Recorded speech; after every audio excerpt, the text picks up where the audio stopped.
I'm sorry. I think I got cut off there. I just wanted to let me just continue here and say that, and we're talking about Kant's ethics and the Truman Show.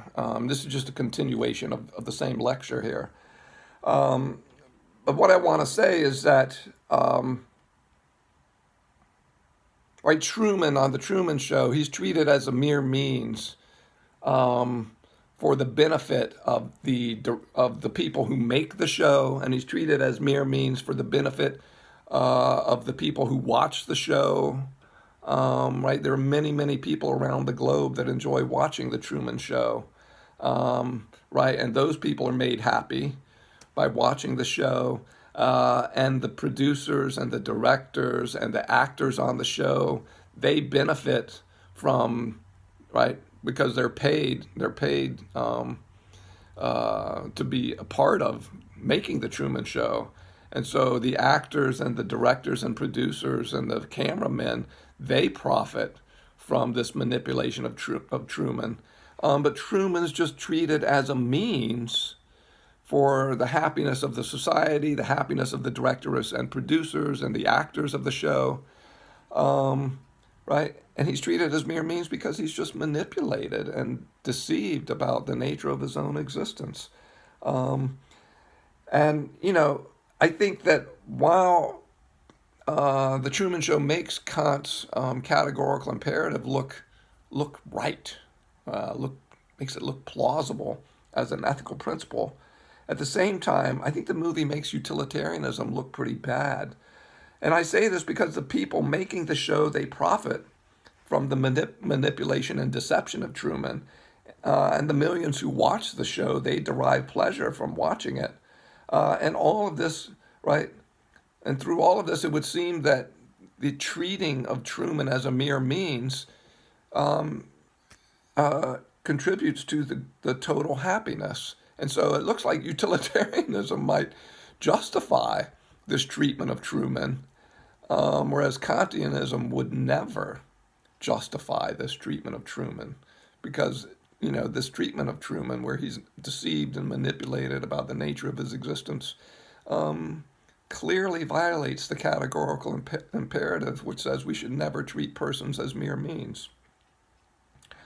And so, for this reason, I've always found the Truman Show to be ethically interesting, and I hope you guys found it interesting too. I mean, I think the Truman Show may well be interesting at a number of on a number of levels besides this. But let's talk some more about the Kantian ethics, and I want to talk some more about the reasoning behind Kant's categorical imperative, and I want to zoom in more on two different versions of the categorical imperative when we talk about Kant some more next week. But look, Kant provides us with an approach to ethics that is fundamentally different from utilitarianism. Kant does not believe that we should simply seek to maximize total happiness in all our actions. Instead, Kant thinks a correct analysis of the nature of morally good action will tell us that there is a different principle, what he calls the categorical imperative, which we should obey in living our lives. The question arises, what considerations lead him to his categorical imperative? To answer this, let's start with his conception of morally good action. Kant believes that actions are morally good, that is to say, they exhibit the moral worth of the agent, only if the actions are done from a sense of duty. To act from a sense of duty is to do an act simply because one believes it is the right thing to do. Right?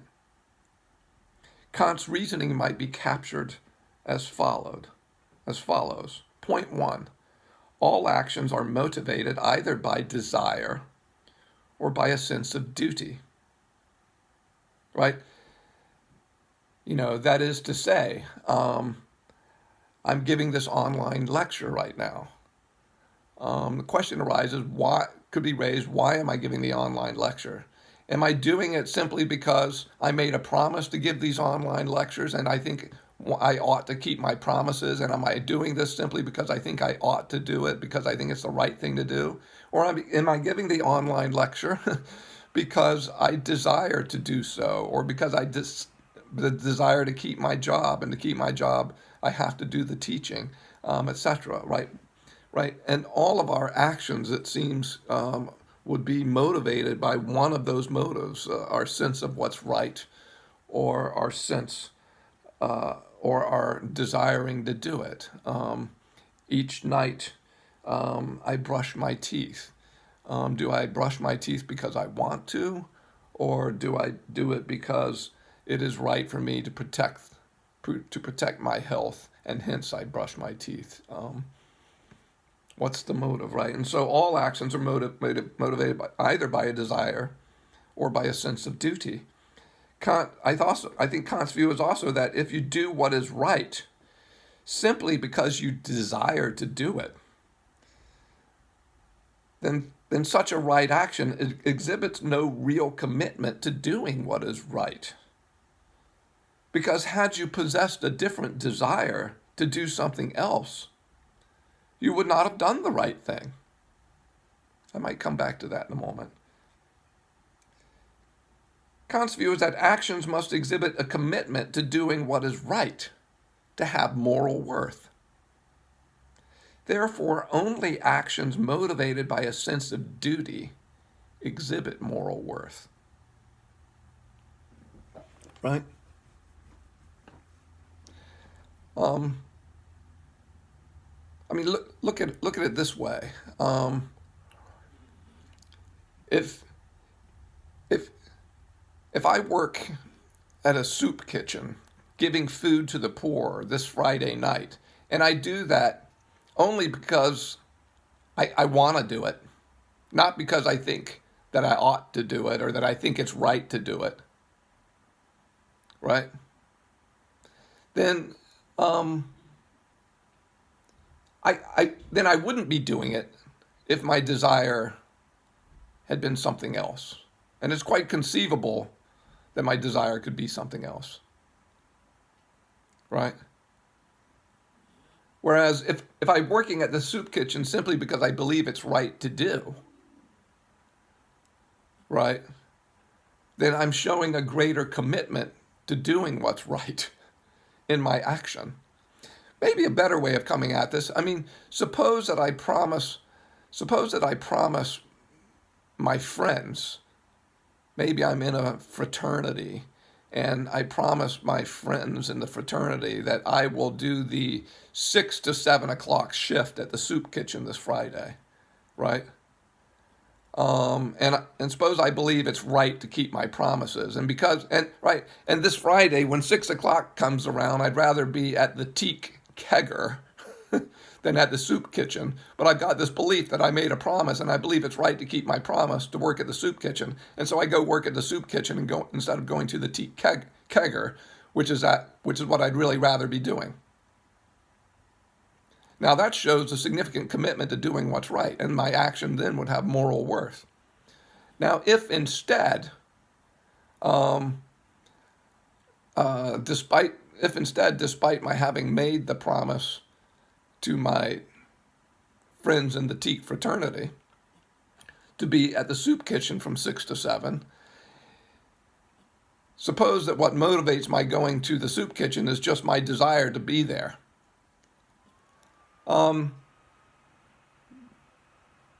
that being there simply because I want to be at the soup kitchen doesn't show as much of a commitment to doing what's right, because if I'd had a stronger desire to be at the kegger, that's what I would have done. You see. Morally good action needs to show a strong commitment to doing what's right, and you can only show that strong commitment to doing what's right by acting from a sense of duty, and not by acting on your desires, right? So Kant believes that to act right. So that's a key part of Kant's ethics and his conception of what morally good action involves. That we have to act from a sense of duty. I want to go further with this. Kant believes that to act from a sense of duty, there must be what he calls categorical imperatives. This raises a question, what is a categorical imperative? And to understand what a categorical imperative is, it helps to distinguish between hypothetical imperatives and categorical imperatives. Hypothetical imperatives are conditional commands of the general form, if you want X, then do Y. That's just a general form of a hypothetical imperative. If you want X, then do Y. So for instance, here's a hypothetical imperative that's not just vague. If you want to do well in school, then go to class regularly and study often. Right? That's a categorical imperative. If you want to do well in school, then you should go to class regularly and study often. Right? In contrast to categorical imperatives, these are unconditional commands, and they take the form do X or don't Y. Seems to me that the 10 Commandments that we can find in the Hebrew Bible, those are issued as categorical imperatives. Thou shalt not commit adultery. Thou shalt not commit murder. Right? Honor thy parents. Right? Those are not articulated as, if you want to be happy, do this. Right? Or if you want to succeed, do this. No, the 10 Commandments are issued by God in the Hebrew Bible as categorical imperatives. Don't commit murder. Don't commit adultery. Honor your parents, you see. One of the things I would point out is that hypothetical imperatives, they cannot demand the same things of everyone. And I think that is Kant's view, that hypothetical imperatives cannot demand the same things of everyone. And that's because we don't all have the same wishes, the same desires, right?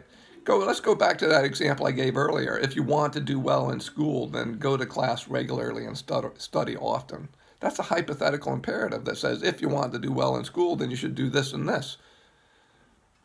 But for the person who doesn't care about doing well in school, those imperatives are going to have no force and no application to them. If I don't want to do well in school, I'm not going to feel any obligation to go to class regularly or to study often, right? Or if you want to win the state championship in wrestling, then lift weights, get exercise, and practice your wrestling. That's a hypothetical imperative, but the demand to lift weights, stay in shape, and practice your wrestling, that's only going to have teeth, right? And it's only going to have and one's only going to be able to respect that imperative if one has the desire to be a state champ in wrestling, just for instance.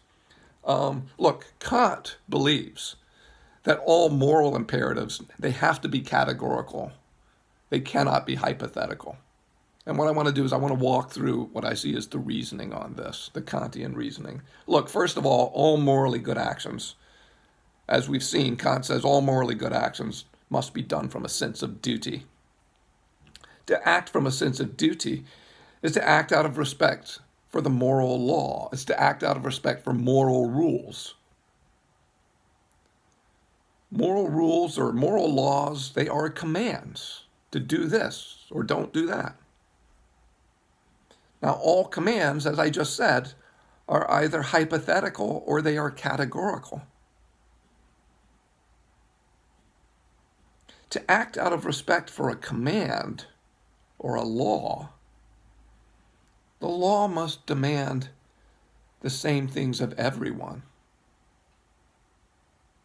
Now, as I just got done saying, hypothetical imperatives cannot demand the same things of everyone. And as I said, that's because we don't all want the same things. Therefore, given that there are only hypothetical and categorical imperatives, right? And given that the hypothetical imperatives cannot demand the same things of everyone, and given that we can only have respect for a rule or a law If the law demands the same things of everyone, it follows, therefore, that all moral imperatives must be categorical. Right?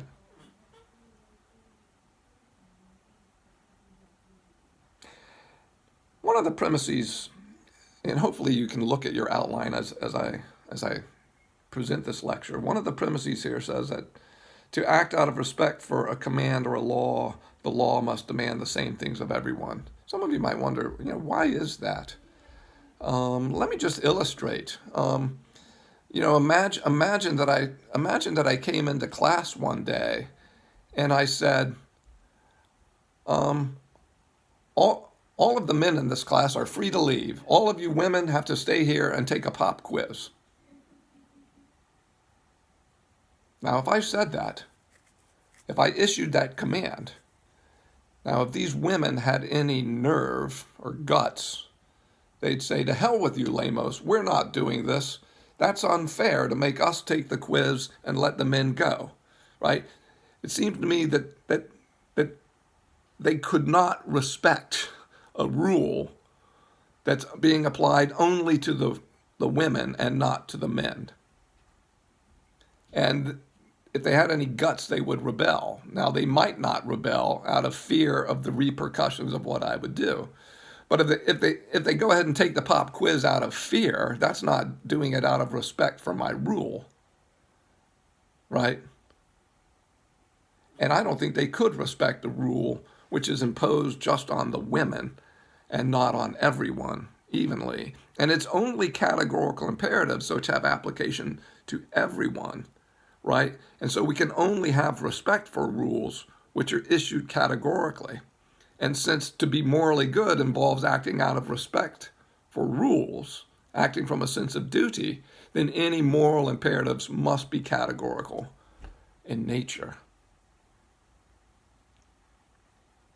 Now, ultimately, Kant believes that there really is just one categorical imperative that we need to follow in living our lives. And Kant believes that if we always were to follow the categorical imperative in living our lives and in making decisions, Kant believes that we would always be led to do the right thing. One of the things that's interesting, though, is Kant expresses the one categorical imperative. He expresses it in different ways. And in this class, I want to talk about two different ways that he expresses the categorical imperative. And the next time we meet, I want to zoom in and examine those different expressions of the categorical imperative more fully. For right now, I will just say that one way that Kant expresses the one categorical imperative is he explains it as a principle of universalizability, which states, act only on those maxims which you could reasonably will to become a universal law to be followed by all persons. That's one way that he expresses this categorical imperative, and I will have more to say about that next time. But another way that he expresses the categorical imperative is in terms of what we could call the principle of ends, or sometimes people call this the formula of humanity. And on this version of the categorical imperative, it is expressed as follows: always act so that you treat humanity, whether in your own person or in that of others, as an end and never as mere means. And I actually cited that version of the categorical imperative in the early parts of my lecture today. And I will talk more about that version of the categorical imperative next time. But make no mistake about it, Kant believes that if we follow those principles in living our lives, and if we always obeyed those principles, we would always be led to do what's right. And I would point out as well here that those principles, they are clearly different, I think, from Mill's utilitarian moral principle. Clearly different. And so Kant's conception of what makes a right act right is very different from what we see in utilitarianism. And maybe this will be made even more clear come next Tuesday when I talk about Kant's ethics some more. I don't have more for you. I'm sorry if this lecture got cut off and then you had to switch to another version of the lecture. But hopefully you'll be able to catch all of this and be willing to proceed on to the later parts of the lecture. Take care. Have a good weekend. Bye-bye.